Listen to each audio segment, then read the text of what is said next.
Hey everyone, I'm your host Katie Scott, and welcome to the Power of Choice on YouTube. On this channel, we explore how the choices we make shape every part of our lives, from our relationships to our careers and everything in between. Every decision holds the potential to transform your world, and I'm here to help you make the most of it. Don't forget to hit that subscribe button and ring the bell so you never miss an episode. Okay, you guys, let's dive in. Our topic today is about relationship, and that's the actual topic. It's about relationship. In this context, for this podcast today, for this YouTube video today, the main topic is relationship with God and what that actually means. Like earthly relationships, a relationship with God involves love, trust, and commitment. God is perfect. Unlike humans, God's love is everlasting. God's trust is unbreakable. And God's commitment is eternal. God is God. For that alone, He deserves all the praise and the glory. Isn't that good news? That's wonderful. You know what? In doing research for this YouTube video, I have actually changed the way I see religion when I look at it in the context that I was actually seeing it. And let me explain that. You know how you can be around people, you see them in church, you see them outside of church. You live next door to them, you're on a job with them, you know they go to church on Sunday, whatever. And not like that makes you religion by going to a building, because really it's not about going to a building, which we call church, where we gather together, which that's great to do, of course. And we commune together and we have worship service and, we hear the word of God being ministered and all of that. But then you see the same people outside of outside of that setting, and you see so many other things. And not that people should try and watch every single thing they say and do, but when you see people just being outright mean to other people, you think, well, and you're saying you're religious. So you can see why I began to feel like when someone said I'm religious, that was negative to me because of what I was seeing people actually doing. And when I look at it now, yeah, I was kind of judging, and that's wrong, because you really can't see a person's heart. But if a person is really being mean to somebody and hurting them, that's not judging, you're actually seeing it. That's not you thinking they're doing something, that's you knowing it. But it's still none of our business, right? We can see a person and we can pray for them and we can mind our own business. But that is how I began to have a negative thought pattern toward hearing anybody say they were religious. Therefore, when people would ask me, are you religious? If they see you, reading your Bible or, worshiping or something, I would always say, I'm not religious. I have relationship. Or if we're just talking in a conversation, somebody might ask you if it comes up, the topic comes up, are you religious? I would always go straight back to, I'm not religious, I have relationship. Well, I was so wrong. Because according to James, he tells us that true religion is a devotion to God demonstrated by love and compassion for fellow men, which are the people around you that you work with, go to church with, so on and so forth. Also coupled with unworldliness. This statement seems too simple to be sufficient, but in its simplicity, it speaks an important truth, and it really put me in my place with my thinking along that line. I think where I got off track was I had a negative view of religion because I would, as I said, see people doing certain things and I related that then to the word and to the meaning as I was looking at behavior. But what James said is a true statement. James' account of what religion is, those two positions are not mutually exclusive by what James said, but they seem to be mutually inclusive. And that's good news to me, because now I have a better understanding of it. And it's okay if you find you're wrong about something to say, oh, you know what, I was wrong about that. It's okay to hold yourself accountable. No, God forgive me. I didn't see it that way. I was busy judging the actual word based on things I saw and people not understanding. And a lot of times that's exactly what we do in our lives. We are talking past each other and not really understanding each other and not really seeing things for face value, but we're reading too much into some situations. However, having a relationship with God is very important because we go through so much in this life. And there are joyous times. We don't like to always harp on, no, we went through so much, I'm having such a hard time, because we have plenty of joyous times. And there are plenty of things that we need to be grateful for. We really should be, aspiring to live in a attitude of gratitude all the time and walking in an atmosphere of that. It's important because we do have so many joyous times. Yes, do storms come in our life? Absolutely. But they're not here all the time. You have ups and you have downs. There's good that happen and then there's bad that happen. But in those times when we do run into storms, when we do go through something, it will be what we choose to believe in and to hold on to that will get us through those difficult times. I was having a conversation with a young man and this young man is really being tested right now. You're talking about a storm, going through a storm in your life. He's really going through a storm. What he is going through can even be described as a hurricane, not just a storm, but in hurricane proportions. And he's been in this nightmare for 10 plus years, to the point where he cannot even recognize his life due to the loss of freedoms, family members, friendships, and his list really goes on. And there are times, when he is speaking with such power and hope for a better day. And you can feel his faith and hear it in the words that he say. It's evident. And then there are other times when you can see that he's getting weary in waiting and waiting for his change to come.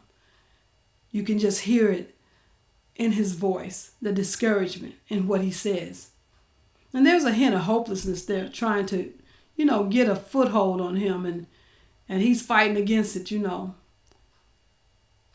that's when a person can really use some encouragement to hold on, to be reminded that all is not lost, and we must go on no matter what we're feeling. No matter what it feels like, we still have to stand and go on, even when we feel like we have no strength to do it. I always try to be there for him. I totally can feel his pain sometimes, truly. And that's why I do all I can to encourage him. But none of us can be there all the time for anyone. That's just impossible. Even if you live in the house with someone, you're not going to be with them 24/7 every day. Even like someone that you don't live with in the middle of the night, there are times they're going to be alone with their thoughts and they're going to feel really down and they need some encouragement. In those instances, whoever it is, that person will have to do what David did in 1 Samuel 30th chapter. David and his men had been away from the city. And when they returned, they found that their city had been invaded. Invaders had taken their families captive, carried them away, burned their city with fire, took their wives, sons, daughters, everybody. David and the people that were with him wept. The Bible said they wept until they had no more power to weep. That sounds like a lot of pain. And in that 6th verse, it reads, "And David was greatly distressed, for the people spake of stoning him, because the soul of all the people was grieved, every man for his sons and for his daughters." Then David did something powerful, the word tells us. He encouraged himself in the Lord. Sometimes we do have to encourage ourselves when no one else is around. Nobody you can call. You can't get through to anybody. You all by yourself, it feels like. Not another human person around. And you're feeling hopeless. But you have to steal away and encourage yourself in the Lord. And that is directly related to relationship. Having that faith and hope and trust in God to get you through the worst moments in your life. The most powerful thing anyone can do in this life is develop a real, not a fake, but a real relationship with God. We see it and we feel it in the atmosphere that we're living in right now. Things are happening, y'all, in our world. We can all see it. We can all feel it. No, we don't need to live in fear of anything. But we do need to be aware of what's going on around us. We need to be aware. We need to put prayer on it. We need to keep a positive outlook and make a decision. And I usually will ask myself, this is whatever's happening, whatever that situation is, I'll say to myself, Katie, this is what it is. You can worry about it, and this is what it is. Or you can not worry about it, and this is what it is. But what it is isn't changing if you worry about it. So it's still about making a choice. It's about making a decision. Are you going to worry about it? You do all you know to do, and that's all you can do. And you can trust God to do the rest for you. And in the meantime, you can hold on to your peace. You can hold on to your joy. You can choose joy. So let's get back to relationship versus religion for a moment. Because you hear a lot about religion when it comes to the spiritual. But you don't hear a lot about relationship. And that is what this is all about today. Relationship with God. That is what will get you through any and everything you are faced with in this life. And that's just a fact. Believe it or not, it's still factual. We've all faced challenges, and we will all face challenges in our lives. If you haven't, for sure you will. That's just a part of this life journey. It can be an awesome journey. It's all about perspective. It's all about how you choose to see something, how you choose to look at your situation. We are all going to go through some things in this life, in this world. I suppose that's why it's called life, because life happens to all of us. And how many of you know that because we sometimes have a setback in life, that we don't give up, because a setback can end up being a setup for something greater to manifest itself. And I think about when Duchess Megan named her new lifestyle brand American Riviera Orchard. And people went out of their mind going after the name, saying all negative things. And it didn't even start the brand yet. I mean, just looking at the name, they looked up the brand name and she didn't set it up correctly. They said all manner of evil against it. None of their business, but they did it anyway. And some people even went and tried to hijack the name and what have you. Said she made a bad decision, like you're not allowed to learn from situations. Long story short, the name would have been limiting what she could produce under it. So she changed the name to As Ever. And now look what's happened. As Ever is, she's getting ready to launch this spring, right? But it is already taken off. It looks like it's going to be pure greatness coming out of that. This is a perfect example of a setback being a setup for something better, something greater, something more. The thing about this is you have to have faith in what you are working toward and believing God for, and to have an understanding that giving up is just not an option. The only thing that will make us unsuccessful is giving up. Giving in. If we stop. But don't stop, don't give up, and don't give in. Keep going. Keep reaching for your goals no matter what. If we refuse to stop, if we keep moving forward, we can make it.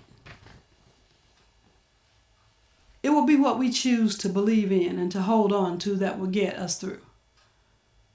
I was having a conversation. Oh my God. I was having a conversation with someone the other day, and they were talking about some things that they had been through and they had come through out on the other side. And I was so glad to hear that even though they came up against what seems like brick walls at times, they just refused to stop going. And they just wanted to keep going, and then to let me know, you know what, that thing worked out that I was so concerned about. It worked out. So all is well. All is well. So that's just wonderful. As a young child, I had an opportunity to give up myself. Like many of you, I was faced with the repercussions of wrong decisions I had made that ended up being life-changing. I utilized my power of choice as a kid to make a wrong decision that I continue to deal with on some level to this day because of what choice and because of that choice that I made and what came out of it. I was told basically that my life was over and that I'd never amount to anything. No one would ever want me. It was one negative statement after the other. And I will not lie to you, that hurt. It was very hurtful to me at the time. And I was, just right into early teen years. The person that should have been protecting me was the person I needed protection from in many instances. And that was just a 5-year lifespan that the worst of it, that trauma happened. But I survived those 5 years in my life that were the most challenging. I managed to graduate from high school. And the day I graduated, that same person that I love bought me a dozen red roses. Then said, and I quote, as I was walking past them, "You still haven't done anything." And I had been happier than I had been in a while that day. And I was like, this is a great day. This is a wonderful day. And then when I was hit with that, "You still haven't done anything," I was devastated. But I didn't stay in the devastation. It took some years, but I was determined to prove that person wrong, and so I did.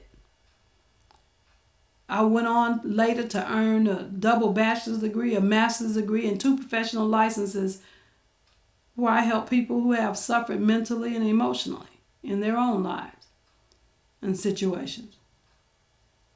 The point is, you only lose or miss out when you give up and never allow anyone to tell you who you are or what you can and cannot do. That's not up to anybody else. That's up to you.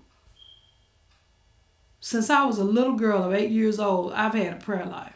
I've always talked to God about everything. Even when I was in chaos of my own making, I never forgot who He was and what He meant to me.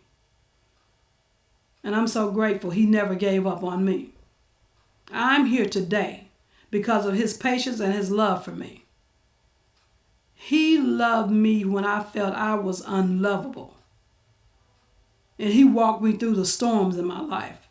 And you know what? He'll walk you through the storms in your life. Just like natural storms, they don't come to stay, they come to go. Storms always pass through, they go. So whatever you're going through right now, it didn't come to stay, it came to leave. And just know this, that you will be okay. It's going to be all right, y'all. Everything is going to be all right.